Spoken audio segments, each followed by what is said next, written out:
இலவசமா புது WhatsApp video ஸ்டேட்டஸ்கள் ஒரே ஆப்பில். இந்த ஆப்பை டவுன்லோட் பண்ண வீடியோக்கு கீழே இருக்க லிங்கை கிளிக் பண்ணுங்க.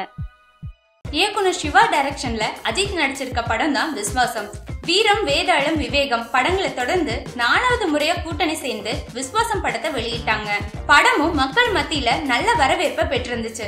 இந்த நிலையில விஸ்வாசம் படம் வெளியானப்போ படம் பார்க்க பணம் தராத தந்தைய மகன் நெருப்பு வச்சு கொளுத்திய சம்பவம் அதிர்ச்சியை ஏற்படுத்துச்சு.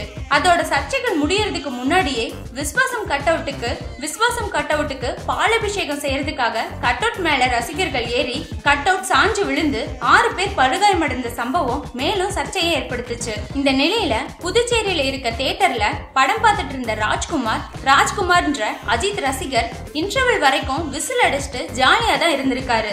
ஆனா அதுக்கப்புறம் வாந்தி எடுத்து மயங்கி விழுந்திருக்காரு. மது அருந்தி இருந்தனால அவர் போதையில தான் படுத்திருக்காருன்னு அவரோட ஃப்ரெண்ட்ஸும் எழுப்பாம விட்டுருக்காங்க. ஆனா படம் முடிஞ்சதுக்கு அப்புறம் தான் அவர் இறந்து போயிருக்காருங்கிறது தெரிய வந்திருக்கு. ஓகே ஃப்ரெண்ட்ஸ், இந்த வீடியோ பற்றின உங்களோட கருத்துக்களை கீழே இருக்க கமெண்ட் பாக்ஸ்ல கமெண்ட் பண்ணுங்க. உங்களுக்கு இந்த வீடியோ பிடிச்சிருந்தா லைக் பண்ணுங்க, ஷேர் பண்ணுங்க, மறக்காம தமிழ் திமிரு சேனலை சப்ஸ்கிரைப் பண்ணுங்க.